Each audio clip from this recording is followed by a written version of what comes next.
Olá, paz seja convosco. Espero que todos estejam desfrutando das bênçãos e dos cuidados do nosso Deus. No vídeo de hoje, nós vamos dar início à lição de número 5 da nossa revista Cidadania Cristã. E a lição de número 5 tem o título O Cristão Conhecendo a Vontade de Deus. Esta lição, ela tem como um dos textos básicos para que nós venhamos a memorizar o capítulo 12 de Romanos, do versículo 2, que diz assim: E não vos conformeis com este mundo, e não vos conformeis com este século, mas transformai-vos pela renovação da vossa mente, para que experimentei qual seja a boa, agradável e perfeita vontade de Deus. E não vos conformeis com este século, mas transformai-vos pela renovação da vossa mente. E então, traz também um pensamento, para que a gente reflita um pouco. Nenhum homem é honesto até que seja para com Deus. Nenhum homem é honesto até que seja para com Deus. Então, o nosso compromisso inicial, de acordo com esta frase, é que tenhamos honestidade com Deus. E a partir daí, podemos ter a honestidade horizontal uns com os outros. Com isso, nós podemos concluir que aquela pessoa que ainda não conhece a Deus, que ainda não tem um encontro pessoal e verdadeiro com Deus, talvez possa cair na desonestidade. Mas aquele que realmente conhece a Deus, que é honesto com Deus, vai ter também a sua vida pautada pela honestidade, tendo a sua vida sendo dirigida por Deus e pela sua vontade. E a palavra de Deus, conforme nós lemos em Romanos 12, 2, nos alerta para que não venhamos a nos conformar com este século, mas que venhamos a nos transformar pela renovação da nossa mente, para que a gente venha experimentar qual seja a boa, agradável e perfeita vontade de Deus. Deus tem preparado para nós tudo que é bom, tudo que é perfeito, tudo que é agradável. A vontade dele é boa, é perfeita e é agradável. E nós devemos, então, renovar a nossa mente e não estarmos iguais ao mundo, ao século no qual nós estamos vivendo. Também, queridos, as leituras bíblicas que baseiam toda essa lição estão no livro de Filipenses, capítulo 4, versículo 8, que diz o seguinte: Finalmente, irmãos, tudo que é verdadeiro, tudo o que é respeitável, tudo que é justo, tudo que é puro, tudo que é amável, tudo que é de boa fama, se alguma virtude há e se algum louvor existe, seja isso o que ocupe o pensamento de vocês. Então, tudo que é verdadeiro, tudo que é respeitável, tudo que é justo, tudo que é puro, tudo o que é amável, tudo que é de boa fama, nisso nós devemos pensar, nisso nós devemos nos envolver, e não no contrário. Então, outro versículo que a lição nos traz é exatamente Romanos 12, 2, que nós já lemos, e ainda 2 Timóteo 3, 16 e 17, que diz assim: Toda escritura é inspirada por Deus e útil para o ensino, para a repreensão, para a correção, para a educação na justiça, a fim de que o servo de Deus seja perfeito e perfeitamente habilitado para a boa obra. Então, humanamente falando, nós temos inúmeros defeitos que podem vir à tona no dia a dia, mas espiritualmente falando, nós temos a palavra de Deus que nos ensina, que nos exorta, que nos capacita para toda boa obra. E mais do que isso, esse versículo ainda diz que para que o servo de Deus seja perfeito e perfeitamente habilitado. Então nós precisamos buscar esta perfeição, essa capacitação, essa habilitação para desenvolvermos o nosso papel aqui na Terra. O título é O Cristão Conhecendo a Vontade de Deus. Então, apenas com esses versículos, nós podemos ver um pouco do que é a vontade de Deus. Primeiro, renovação da nossa mente. que experimentemos a sua vontade que é boa, perfeita e agradável. Que pensemos no que é justo, no que é honesto, no que é correto, no que é puro, no que é amável. E que reconheçamos a palavra de Deus como aquele instrumento que Ele nos dá para que venhamos a ser perfeitos e perfeitamente habilitados para toda boa obra.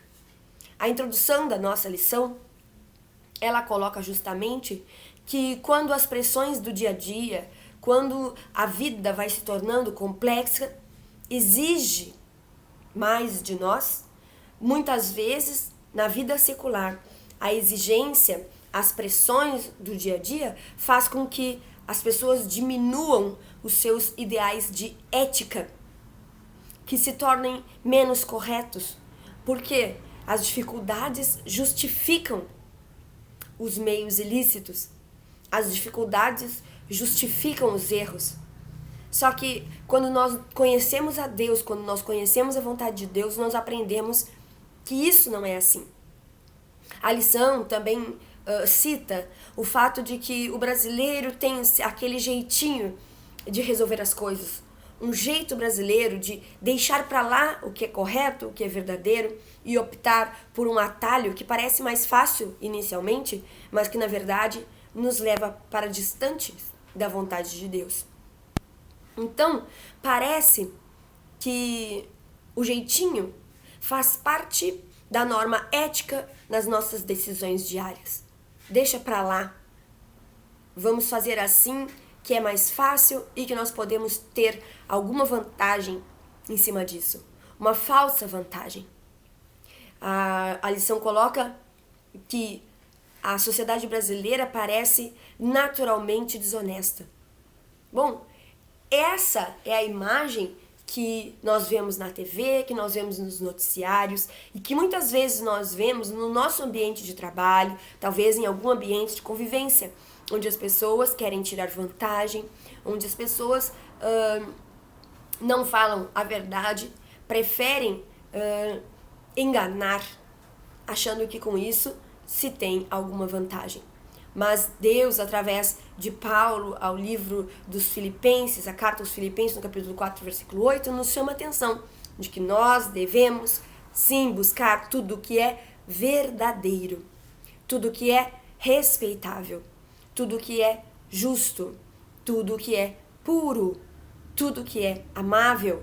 E tudo isso, se há alguma virtude nisso, tudo que é de boa fama também, e tudo isso, se há alguma virtude, se há algum louvor, é com isso que nós devemos nos ocupar e não com os jeitinhos do dia a dia da sociedade em que estamos inseridos.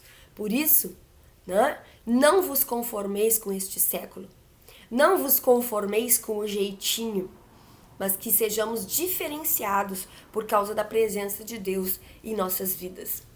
A lição me traz uma frase que eu também destaquei, que diz: a ação humana tem origem na mente. A ação humana tem origem na mente. Como nós pensamos, é como nós agimos. Então, a quem nós entregamos os nossos pensamentos?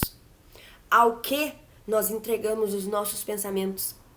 A que nós expomos a nossa mente?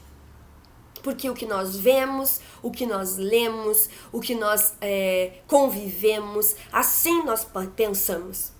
Então nós precisamos sim renovar a nossa mente, transformar a nossa mente, bombardear a nossa mente com as coisas de Deus, com as coisas que são do alto, que são do céu, e não com as coisas que são aqui da terra.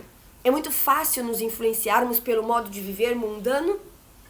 E isso vai muito além de frequentarmos ambientes ou isto e aquilo, mas sim o modo de pensar. É muito mais do que simplesmente nos trancarmos dentro da nossa casa e não convivermos com quem não é cristão. Mas é não termos a mesma mente do mundo, no sentido de acharmos que podemos levar vantagem, que somos vítimas das situações e que por isso podemos passar alguém para trás ou pagar com a mesma moeda. Temos que ser diferenciados. Existe dentro de nós, existe adiante de nós um desafio, que é ter a mente renovada pela palavra de Deus, e uma vida que manifeste os frutos, aliás, o fruto do Espírito. Às vezes a gente tem a mania de dizer os frutos, mas é o fruto. E nós vamos ver isso no livro de Gálatas. Gálatas, capítulo 5, versículo 22, que nos diz assim: mas o fruto do Espírito é amor, alegria, paz, longanimidade, benignidade, bondade, fidelidade, mansidão, domínio próprio. Contra estas coisas não há lei. Vou dizer de novo, mas o fruto do Espírito é amor, alegria, paz, longanimidade, benignidade, bondade, fidelidade, mansidão e domínio próprio. Nós temos o desafio de termos o fruto do Espírito em nossa vida diária. Nós temos o desafio de ter a nossa mente renovada pela palavra de Deus. Assim sendo, nós não seremos preconceituosos. Assim sendo, nós não faremos acepção de pessoas. Assim sendo, nós não vamos aceitar a mentira no lugar da verdade. Assim sendo, nós não vamos permitir que sejamos levados numa onda de corrupção, de maldade, para tirarmos vantagem sobre alguma coisa. Isso não é admissível. Este é um grande desafio para nós. E somente através da prática do fruto do Espírito em nossas vidas, nós vamos conseguir força para lutarmos contra os dilemas éticos do jeitinho. Então, parece que as pessoas, a sociedade, elas vivem numa natureza imediatista e sem objetivos. Tem de ser incentivado a buscar ideais de firmeza e de caráter. É o que diz aqui. O povo brasileiro precisa rever sua natureza imediatista e sem objetivos. Tem de ser incentivado a buscar ideais de firmeza e de caráter. E a nossa lição, ela traz aqui algumas considerações, certo? A respeito do que nós devemos nos arrepender. É o que está escrito exatamente, irmãos, no finzinho da primeira página. Começa por aqui. E eu vou ler porque eu achei bastante interessante. Olha, diz assim: arrependei-vos todos os que procuram levar vantagem sobre os outros. Arrependei-vos todos os que enganam os outros. Arrependei-vos todos os que não gostam de trabalhar. Arrependei-vos todos os que praticam a corrupção. Arrependei-vos todos os que sonegam impostos. Arrependei-vos todos os que criam impostos e taxas injustas. Arrependei-vos todos os que não exercem sua profissão com seriedade e honestidade. Arrependei-vos todos os que fazem leis em seu próprio benefício. Arrependei-vos todos os que se aproveitam do Estado em seu próprio benefício. Arrependei-vos todos os que praticam a caixinha. Arrependei-vos todos os que, usufruindo de um cargo ou emprego público, enriquecem ilicitamente. Arrependei-vos todos os que roubam o dinheiro público. Arrependei-vos todos os incompetentes e corruptos que estão no aparelho estatal e no empresarial. Arrependei-vos todos os que desviam para fora do país riquezas aqui produzidas. Arrependei-vos todos os gananciosos. Somente o Evangelho poderá mudar o coração do brasileiro, tornando-o uma pessoa digna. Sem Cristo não pode haver transformação de vida. E nisso a igreja tem um fundamental papel na sociedade. Irmãos, nós estamos muitas vezes estarrecidos, surpresos, muito impactados pelas notícias de corrupção, de maldade, de desvios de dinheiro, e isso parece uma situação muito distante de nós. Eles fazem, terceira pessoa do plural, longe.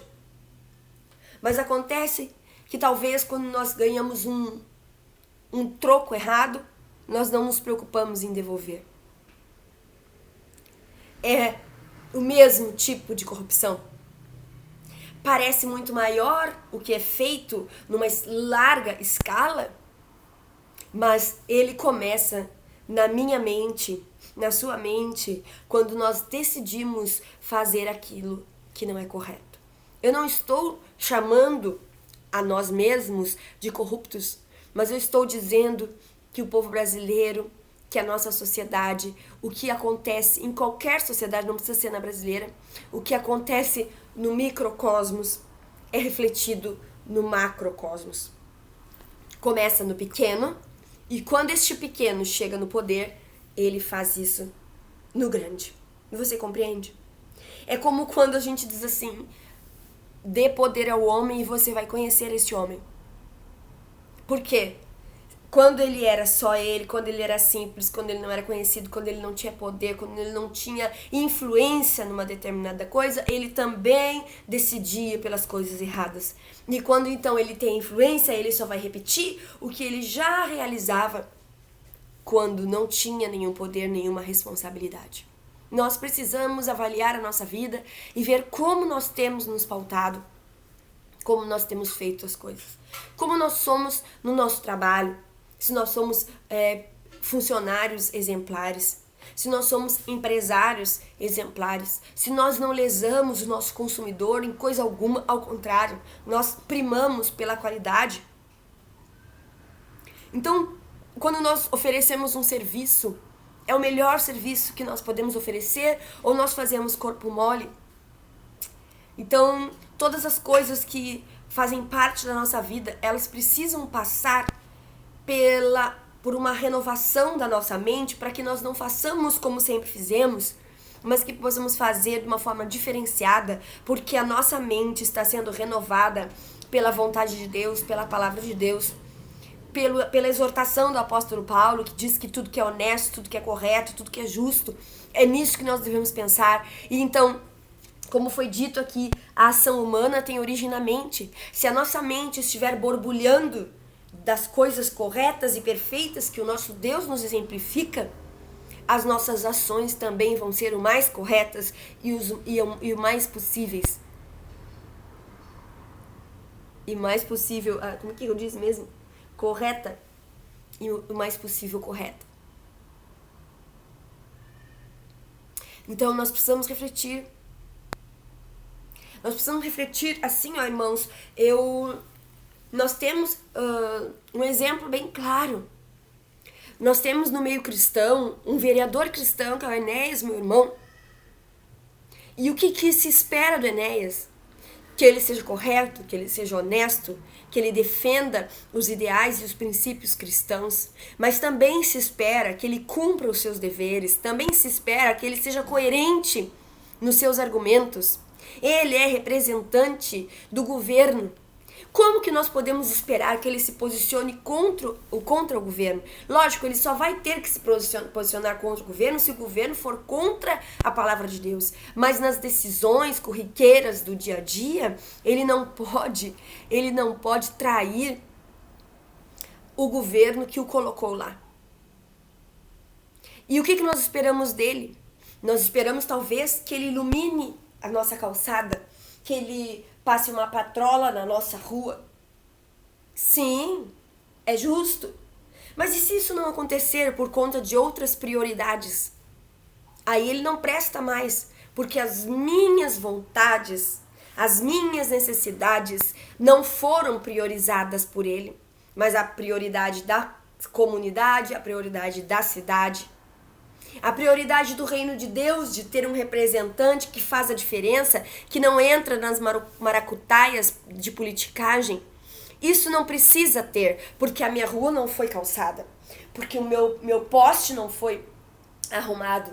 Então, não precisa ter um representante cristão se ele não conseguir trocar a minha lâmpada. O que é mais importante, a minha lâmpada ou a lâmpada para os meus pés, que é a palavra de Deus que está sendo exaltada em nossa cidade?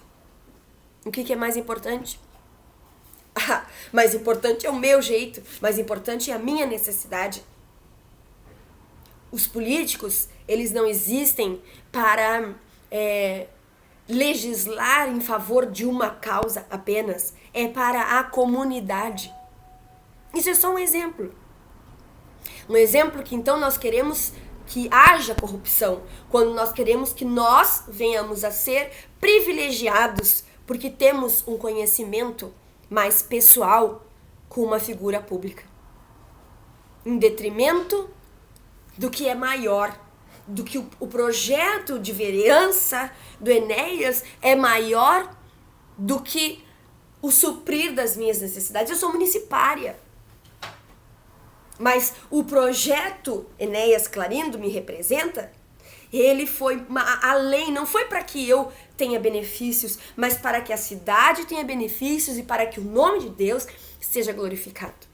Então, muitas vezes no nosso serviço, nós podemos ser não beneficiados ou até mesmo prejudicados, mas isso talvez tenha que acontecer para que o nome de Deus seja glorificado, para que eu não seja uma pessoa encrenqueira, para que eu não seja uma pessoa que cria caso, para que eu não seja uma pessoa que desrespeita os meus líderes, mas que eu seja uma pessoa o mais correta possível para glorificar o nome do meu Deus, para mostrar que ele faz uma diferença, para que um empresário, uma empresa prefira contratar pessoas cristãs porque elas são cumpridoras dos seus deveres. Os cristãos precisam ser conhecidos como pessoas cumpridoras dos seus deveres e, mais do que isso, pessoas que servem com alegria, que abençoam nos locais aonde eles estão, porque não pensam apenas em si mesmas, mas pensam no bem comum do local aonde nós estamos inseridos. Essa foi a introdução, meus irmãos,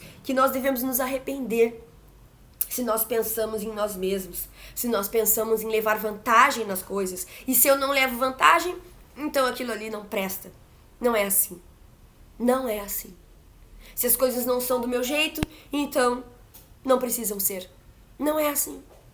Não é assim que a palavra de Deus está nos ensinando. Nós devemos não nos conformar com este século e nos transformar a nossa mente, renovação da nossa mente, certo? A ação humana tem origem na mente. Como está a sua mente?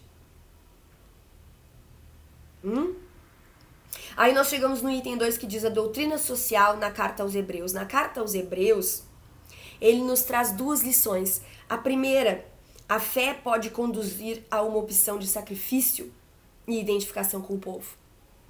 A fé conduz a uma opção de sacrifício. Foi o que eu acabei de dizer.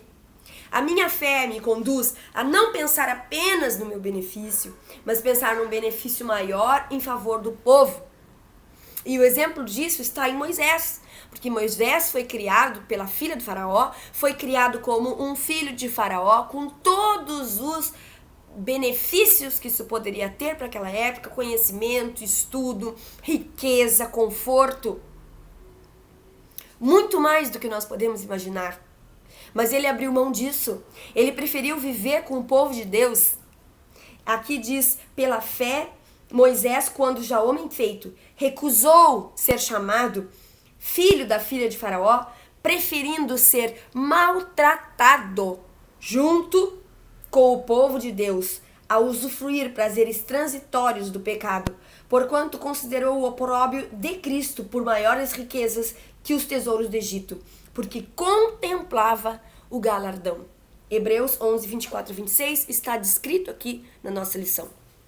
Por que que a fé fez Abraão optar pelo sacrifício? Porque ele contemplava o galardão. Ele contemplava a libertação de todo o povo hebreu.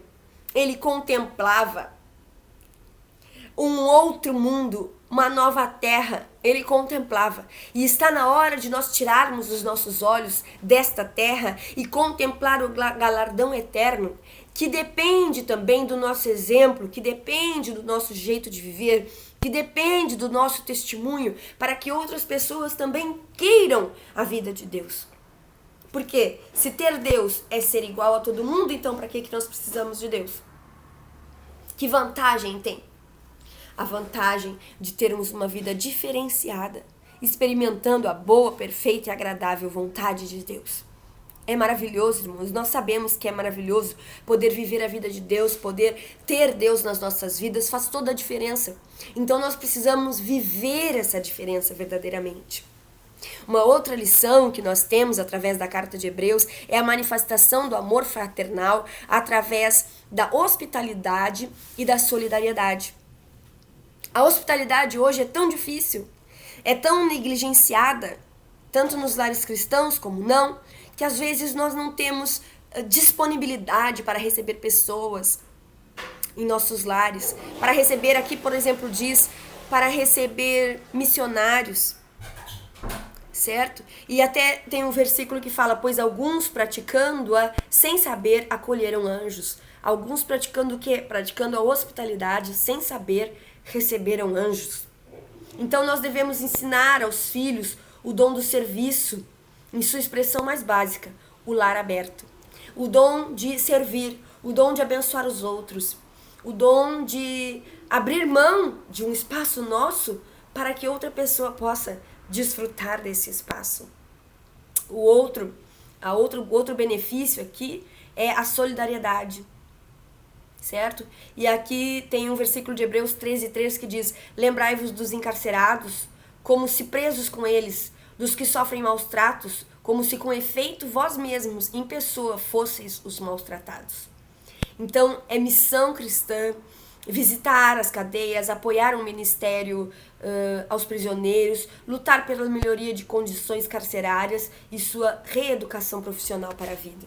Mas ao invés disso, às vezes nós temos raiva deles, nós queremos que se explodam, como dizia aquele personagem do Chico Anísio.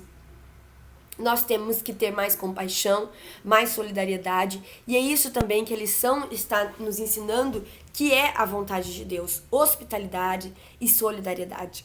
Graças a Deus, nós temos visto manifestações de solidariedade, até mesmo na campanha da Duda, que todo mundo se engajou de uma forma tão linda, tão maravilhosa. Isso é bênção de Deus para as nossas vidas e para a vida do Eduardo, sem dúvida, mas nós também somos transformados, temos a nossa mente renovada através destas ações, certo?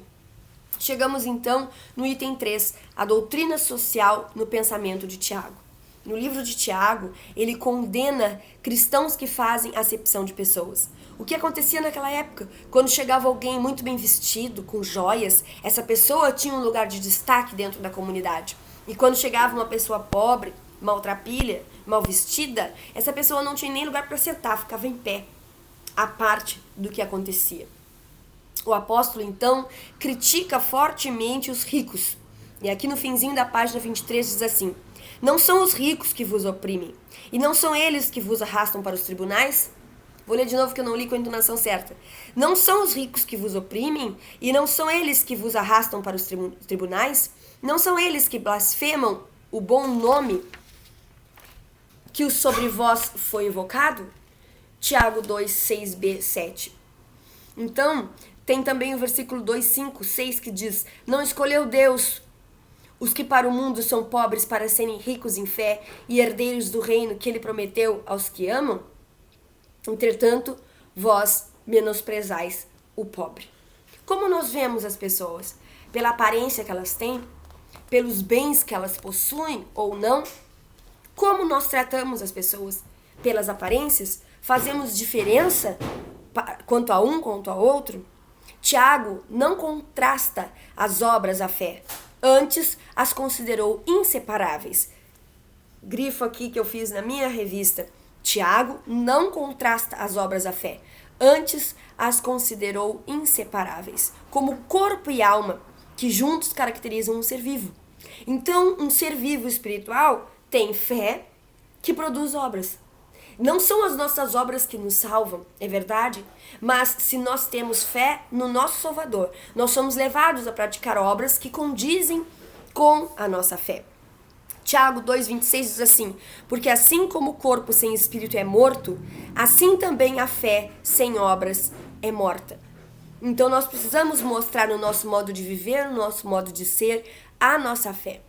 As nossas obras precisam ser de acordo com a fé que nós dizemos professar.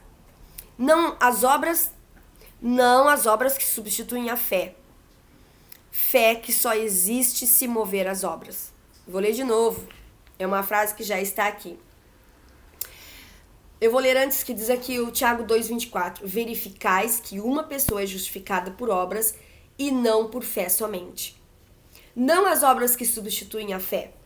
Fé que só existe se mover as obras.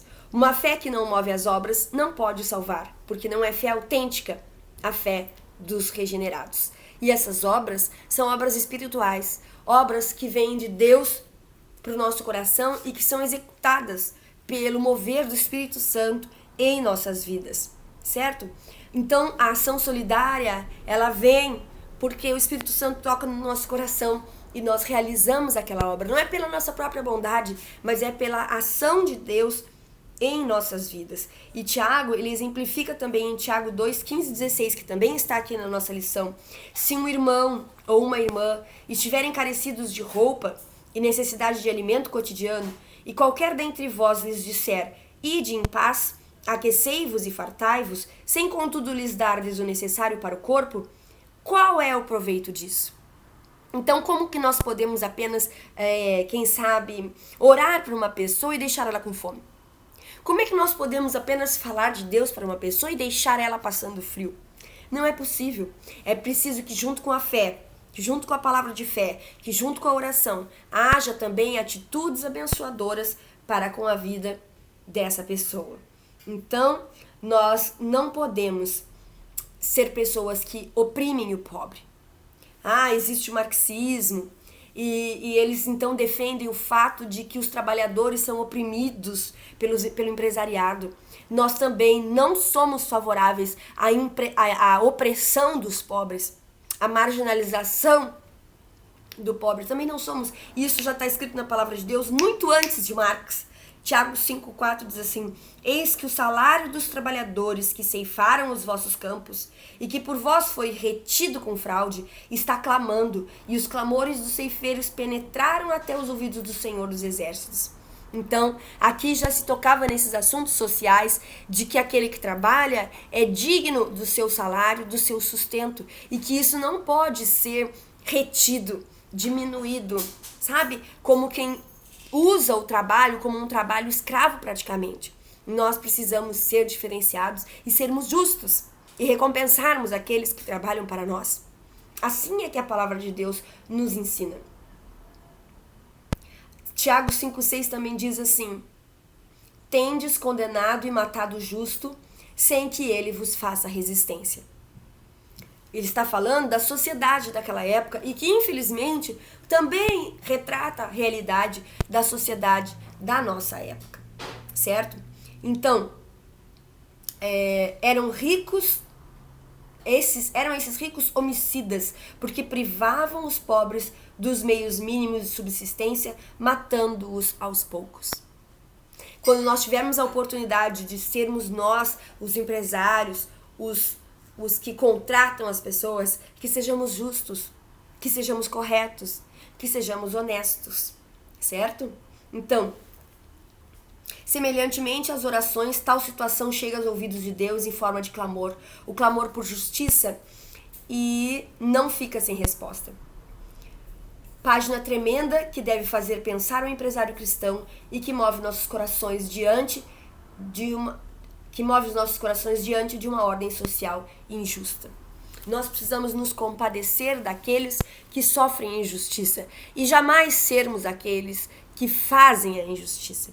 Nós precisamos buscar cada vez mais o conhecimento de Deus. O título da lição justamente é O Cristão Conhecendo a Vontade de Deus. E se nós conhecermos a vontade de Deus, nós devemos permitir que a vontade dele se cumpra em nossas vidas. Ele é o nosso rei, ele é o nosso dono, ele é o nosso Senhor. Então a vontade dele deve prevalecer a nossa vontade. Pense nisso.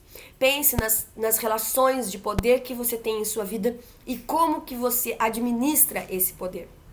E que você pense em todas as circunstâncias da sociedade e como é importante existirem pessoas como eu e você que nos preocupamos, que queremos aprender mais, que queremos chegar mais perto de Deus, que queremos agradar a Deus, e assim nós podemos viver dessa forma, querendo agradar a Deus e abençoando as pessoas à nossa volta. Que assim seja, que nós sejamos incentivados através da palavra de Deus a fazermos a diferença na sociedade na qual nós estamos inseridos. Romanos 12, 2. Vamos memorizar isso, memorizar no fundo do nosso coração, para que isso então renove a nossa mente, para que isso então seja visto em nossas ações. E não vos conformeis com este século, mas transformai-vos pela renovação da vossa mente, para que experimenteis qual seja a boa, agradável e perfeita vontade de Deus. A ação humana tem origem na mente. Como está a nossa mente? Que esse estudo nos ajude a renovar a nossa mente e que possamos experimentar a vontade de Deus se cumprindo em nós e através de nós. Um abraço.